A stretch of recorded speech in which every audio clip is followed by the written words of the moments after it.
En momento de entrevista en BTV Noticias, ya recibimos a la intendenta del departamento de Cerro Largo, a la doctora Carmen Tort. Gracias por estar aquí en el día de hoy. Por favor, muchas gracias a ustedes. Realmente para nosotros un honor y un placer estar acá. Y sumamente importante. Y compartir este tiempo con la audiencia de BTV.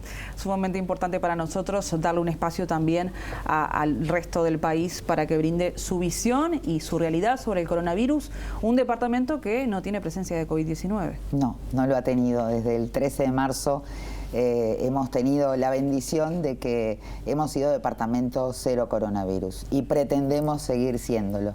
Se han tomado muchísimas medidas, ¿no? ¿Cuáles de ellas? Bueno, desde el día 1, desde el 13 de marzo, es algo anecdótico, el 12 de marzo nosotros hacía muy poquito que habíamos ingresado a la Intendencia y dijimos, bueno, vamos a reunirnos con el SECOED departamental por el tema del dengue, por el tema de la sequía, y eso lo hicimos el 12. Para reunirnos el 13. El 13 de marzo justamente salen las medidas y estaba reunido el SECOED Cerro Largo y ya desde ahí tomamos resoluciones espejo del Gobierno Nacional y comenzamos a trabajar en ese sentido. De todas maneras te digo, o sea, fueron inmediatamente, se prohibieron los eventos, los espectáculos públicos, cerramos los espacios públicos, hicimos una campaña muy fuerte para quedarte en casa y hubo mucho respaldo de la población, ¿no?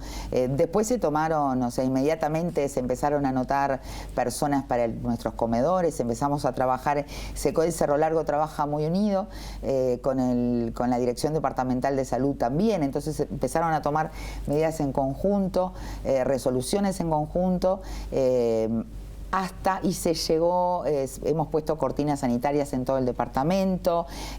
¿Controles en carretera, en rutas? En rutas las hemos hecho en coordinación con Jefatura de Policía, que son esporádicos. Ahora sí, pedimos a Jefatura de Policía con este brote que hubo en Rivera. Nosotros tenemos acceso por la Ruta 44 y por la Ruta 26, que se pudieran intensificar los controles, porque en realidad los controles no habían sido, no son permanentes, pero por una cuestión de recurso humano. En determinado momento, incluso la gente, el departamento, porque sentía eso y porque además éramos un departamento libre de coronavirus, esa cuestión de decir cierren y que no entre nadie y se vuelve difícil controlar todas esas cuestiones, pero hemos logrado mucha conciencia de la gente. Pero se han tomado muchísimas medidas. Hemos estado conversando muchísimo también con la sociedad civil, sobre todo después que viene la nueva normalidad, ¿no? Que ahí es impresionante cómo uno tiene que estar conversando y caminando juntos, ¿no? La administración, incluso la Intendencia cerró, nosotros prácticamente se hacía lo indispensable. ¿Aplicaban el teletrabajo? Nunca dejó de funcionar, ni de trabajar, ni de dar las respuestas, pero hubo prácticamente un mes que estuvo casi que inactiva. Y cuando reactivamos, además lo hicimos con todos los protocolos por parte de nuestros prevencionistas. Intendente, estamos transitando, como bien dijo el gobierno en su momento, una nueva normalidad frente a la pandemia por coronavirus, pero justamente en estos días salta este brote de contagio de COVID-19 en el departamento de Rivera, limítrofe con su departamento. ¿Han tenido que adoptar una medida extra o cómo es el trabajo en conjunto con ambas intendencias por esta situación que se ha generado y que alarmó, por supuesto, a todo el Ejecutivo? Incluso el presidente de la República viajó días atrás a Rivera. Sí, mira, inmediatamente que nos enteramos de la situación y bueno, que realmente nos impactó porque además realmente somos muy cercanos y tenemos características de vulnerabilidad muy en común. Artigas, Rivera, Cerro Largo, la frontera seca, el trasiego de personas, que todos sabemos que no está cerrada la frontera, si bien está cerrada la frontera con Brasil, pero no del ciudadano brasileño que tiene el documento uruguayo, y eso hace que, bueno, la binacionalidad. La binacionalidad hace que se dé eso, entonces tenemos cuestiones en común. Inmediatamente llamamos a la intendente, a Alma de Rivera, para solidarizarnos y para a su vez transmitirle que bueno, que debíamos trabajar en conjunto, que estábamos para apoyar esa situación y que a su vez íbamos a tomar también en conjunto con el intendente de Tacuarembó, porque nos caracteriza esos límites con Rivera, y también tomar medidas espejo o similares medidas, ¿no?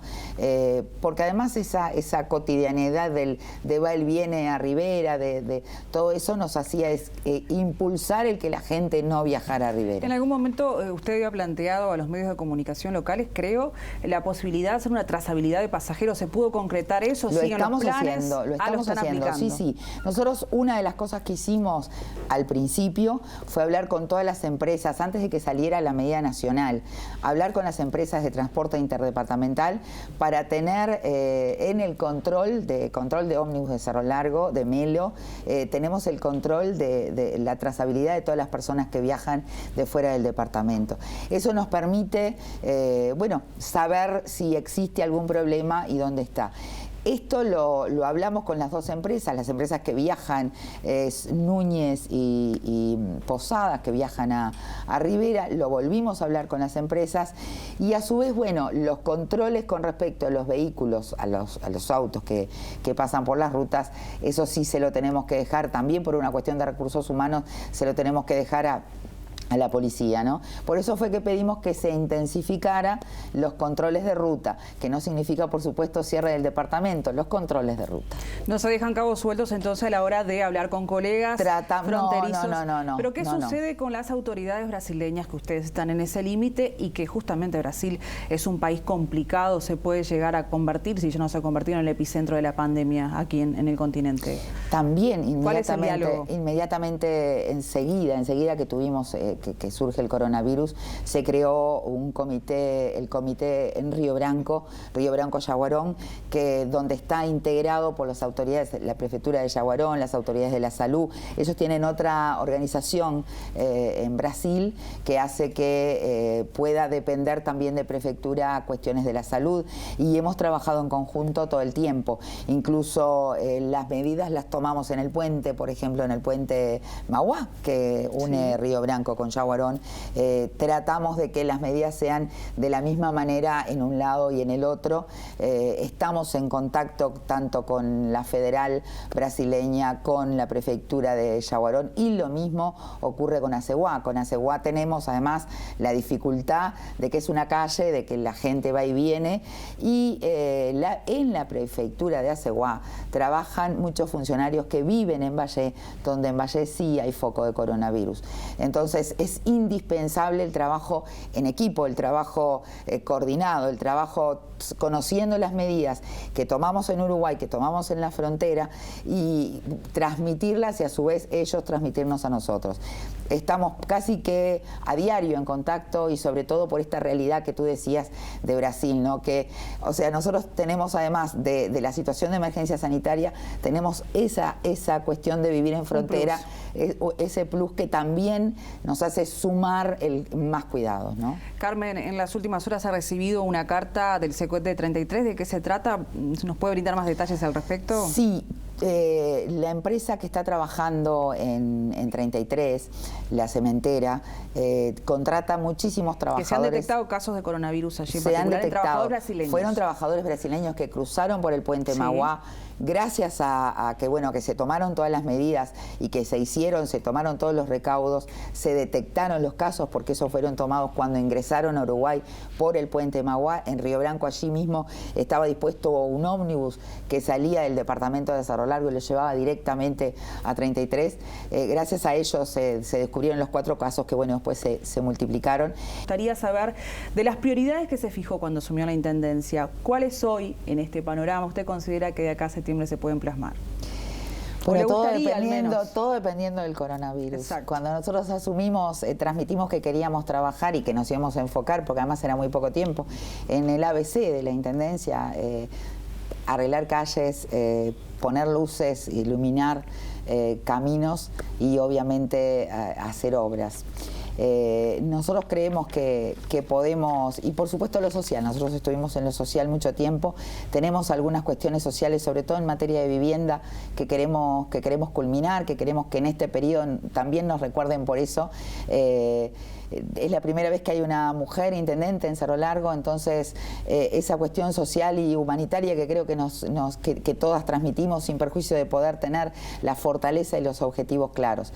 Y algunas obras específicas que creo que nos va a poder dar el tiempo en la medida en que, bueno, que el COVID nos permita, que es hacer por ejemplo, un predio ferial que no tenemos en Cerro Largo, que lo hacemos en plazas o en espacios públicos, que tenemos que cerrar calles, un predio ferial a raíz de un convenio que hemos hecho con AFE, que lo hicimos antes incluso, y bueno, después algunas obras más pequeñas y dejar encaminado obras más grandes, como por ejemplo el anillo perimetral, que por estas horas seguimos trabajando en eso. El Cerro Largo Melo se le debe un anillo perimetral y en ese camino estamos para poder comenzar las obras y que dejemos gran parte por lo menos la gente en obra y trabajando. Bien, intendente, le agradecemos su visita a BTV Noticias y deseamos que su departamento siga sin COVID-19 en un futuro Muchísimas inmediato. gracias y a las órdenes siempre. Que pase muy bien.